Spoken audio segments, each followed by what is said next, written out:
10 दिवसांचा सोहळा, ढोल ताशांचा गजर, आरतीची धून आणि मुलांचा आनंद आणि त्याचप्रमाणे घराघरातील भक्ती.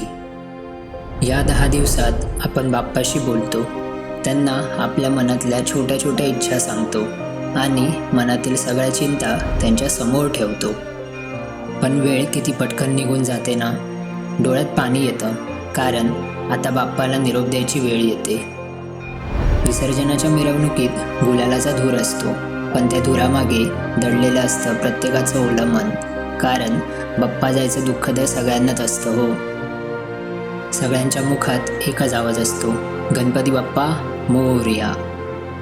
पण प्रत्येक आवाजामध्ये एक प्रार्थना लपलेली असते, बाप्पा पुढच्या वर्षी लवकर या हा.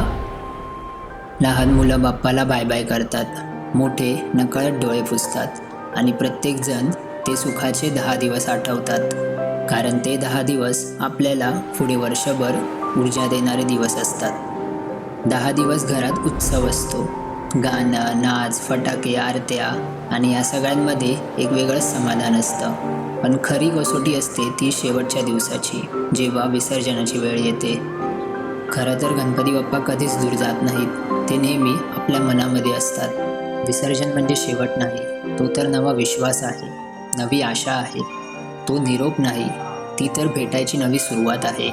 कारण बाप्पा जात नाहीत, ते फक्त थोड्या काळासाठी आपल्याला वाट पाहायला लावतात. आणि म्हणूनच आपण पुन्हा पुन्हा म्हणतो, गणपती बाप्पा मोरया आणि पुढच्या वर्षी लवकर या.